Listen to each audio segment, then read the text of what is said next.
that she's already crossed all of those boundaries already. So it should have happened at the very start. How would you introduce that earlier on? Like, because do you think it's maybe like, second date, it's like take down these photos? You think it's maybe like much, or probably from the start? Like he can see who she is. He can see that she loves surfing. He can see that she's got a nice cute bum that she posts on Instagram.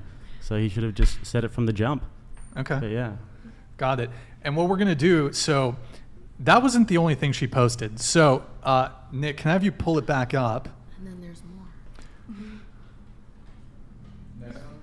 Yeah, go to the next one. There's a shit ton. Okay, so then she started posting a bunch like kind of semi-related stuff. There's something about the equality wheel for domestic violence. I don't know. What is she wanting to achieve by posting all of this? She's a bitter person who's lost a millionaire. I feel like she's looking that he's abusive. Now, if you look at the very top, look how many stories she's posted. Yeah. That in itself is a red flag. Like, even if it's not like, if you're posting that many stories a day, I'm sorry, that's fucking, more red flags than China's Communist Parade. If you're posting memes and shit, that's a red flag. Fucking 20, 30 memes a day about. Anyways, next one. There's a ton. We're gonna go through them all really quickly. Next one. Okay, just like she's posting about it. She says that it was emotional abuse, not physical. I mean, it's really not abuse, but okay. Next. Not abuse at all. This is a warning to all girls. If your partner is talking to you like this, make an exit plan. Love y'all. Call me if you need an ear. So, I mean, this is in reference to the list or like whatever. You need an exit plan from Jonah Hill. Yeah. This is like... So I don't think she has a clear, like... Next one. ...idea or gauge So, on abuse. keep going. Next one. Sort of done with explaining this. Also, like, one thing I'd just point out is a lot of her, and we'll see this, she's mostly taking snippets of what he said. Sometimes you see her responses, and I don't know, anytime you're just like excluding your responses, like it'd be interesting to obviously see the full unedited back and forth that they've had, but let's see the next one. Okay, there's just more back and forth. Next one, she posted so much. I too struggle with mental health, but I do not use it to control people like he did to me. It's been a year of healing and growth with the help of loved ones and doctors to get back to living my life without guilt, shame, and self-judgment for things as small as surfing in a swimsuit. Rather, this seems like a very, I don't know what the right word, like soft, like you're destroyed because he. Look, even if you're of the opinion that this is controlling behavior, it does not rise to the level of like abusive, like it might be controlling, but like It sounds like really. I feel like before, because we don't know the context, so like he stated those things and was like, oh, like you need to work on these things. She could have been like, oh yes, definitely, I will do that. And then it progressively, he started to get more and more frustrated because she was promising that she would change something and she didn't. This is like her testing him though. Yeah. She'll keep pushing the boundaries, and then here we are with like 55 different Instagram stories. Sounds like it had something to do with like her upbringing too, because if she had that much like guilt and shame to work through, it's probably, and oftentimes people get into relationships that are familiar, and familiar is like family, so it's like you get into these unhealthy dynamics with similar things you were trauma bond vibe. Yeah, trauma bond. And so it sounds like there was maybe some deeper rooted childhood trauma behind some of her, I guess, feeling this way, that it was abusive. Yeah. I do think like there is a fine line between like abuse in that sense, especially emotional. Like it's really hard to gauge that because it's very different obviously than physical abuse. But yeah, I mean, I can there's see more like though. We have some more that we have to react to. If you want to, next one. Okay, more. Just next one. Sharing this publicly now because keeping it to myself was causing more damage to my mental health than sharing it could ever do.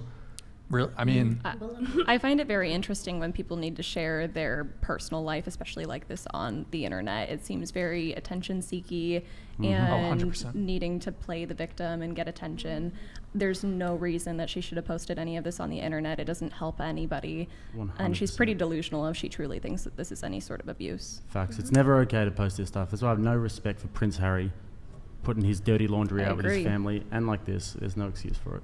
Especially if you claim that you want privacy and don't want to be in the public eye and then sign multiple contracts to publish your business on the internet. It's very interesting. yeah, I mean, it's definitely a pretty bad look to like publicly talk poorly about an ex. I mean, how many like relationships are truly, I mean, some relationships will end amicably, but I mean, there's always people have arguments, people have disagreements. I mean, I'm sure like everyone here has some ex that you could say maybe something negative about, or they could say something negative about you. Maybe even you yourself reflect back on a past dating experience and you're like, maybe I could have handled this better. Maybe I shouldn't have said this. Maybe I should have just moved on, whatever it may be. So, I mean, I think it's just like nobody's perfect, and to just be publicly airing the it's such a, I mean, if you were like actually like physically abused or emotionally abused, then Go to the police. It's inappropriate. Absolutely, and But it like- seems very Me Too-esque. And not the same, not the right place to address this. No, Like, this is and not. yeah, like I said, none of that's going to help anybody else other than, getting yourself attention. Let's pull it back up because there's a shit ton more. We'll try to blast through them. Next one, please. This is what healing looks like. And I guess she's text. It's so like self-congratulatory, like pat myself on the back. I'm a victim, blah, blah, Only blah. in the West. Let's see the next one.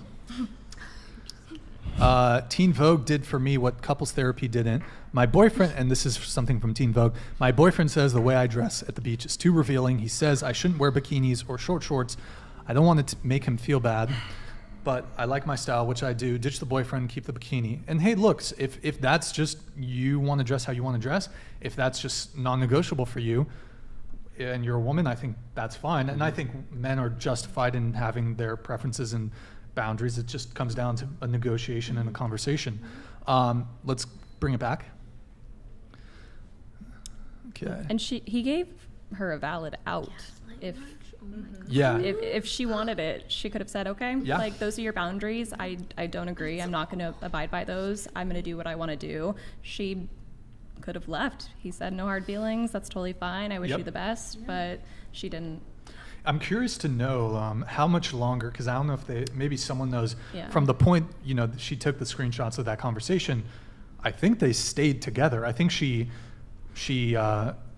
obliged him in his requests. She took the photos down. So they stayed together. And I think now, years after the fact, After he's just had a kid. yeah, it's kind of sus.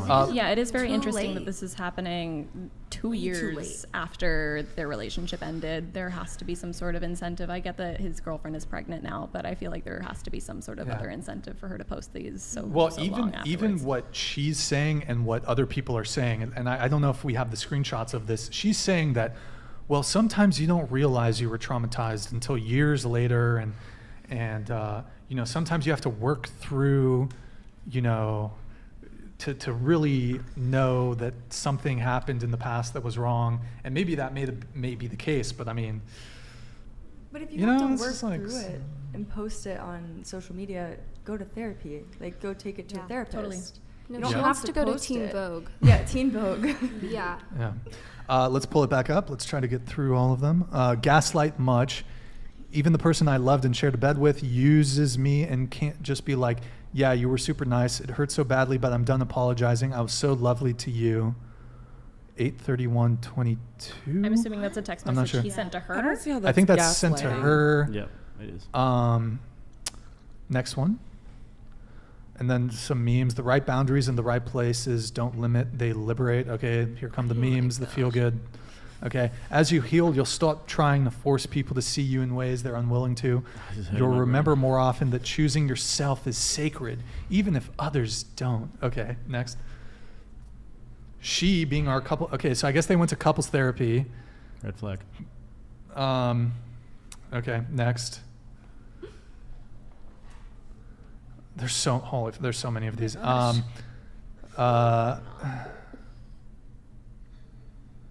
Safe word. It was pineapple. Okay, next. Sick. Great word. Pineapple. Okay, yeah. Oh, and this is the one we already saw. If I'm not the right partner for you, number one boyfriend. So Jonah, I don't think Jonah Hill was 100% perfect here. He was sending her like walls of text, which maybe came across. I mean, definitely a little bit. It's a bit much. A little too much. A little extra. Sending, like I said,